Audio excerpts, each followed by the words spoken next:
नमस्ते, आप देख रहे हैं Bhojpuri planet YouTube channel. Bhojpuri फिल्मों के पावर स्टार और गायकी के सिरमौर सुपरस्टार पवन सिंह का एक से बढ़कर एक धमाकेदार गाना रिलीज होता रहता है। आए दिन पवन सिंह के गाने यूट्यूब के ट्रेंडिंग लिस्ट में ज़रूर नज़र आ जाते हैं, लेकिन आप सभी के लिए एक बहुत बड़ी खुशखबरी है।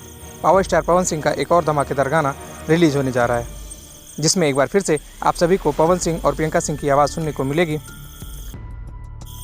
आपको बता दें, पवन सिंह के इस गाने का बोल है कोई बात नहीं ओ बेवफा, जिसमें एक बार फिर से आप सभी को पवन सिंह और प्रियंका सिंह की आवाज़ सुनने को मिलेगी। आपको बता दें, पवन सिंह के इस गाने का पोस्टर सोशल मीडिया के माध्यम से रिलीज़ कर दिया गया है, जिसे भोजपुरी दर्शक और पवन सिंह के फैंस काफ़ी ज़्यादा पसंद कर रहे हैं और इस गाने को लेकर वो काफ़ी उत्साहित भी नज़र आ रहे हैं। आपको बताते चले, पवन सिंह के इस गाने का बोल है कोई बात नहीं ओ बेवफा, जिसे आवाज़ दिया है पवन सिंह ने और प्रियंका सिंह ने। इस गीत को लिखा है आज़ाद सिंह ने और इस गाने को संगीत से सजाया है आज़ाद सिंह व साजन मिश्रा ने। आपको ये जानकारी कैसी लगी हमें कमेंट करके ज़रूर बताएं। वीडियो अच्छी लगी तो वीडियो को लाइक करें, शेयर करें और हमारे यूट्यूब चैनल को सब्सक्राइब करके बेल नोटिफिकेशन ज़रूर दबा लें। धन्यवाद।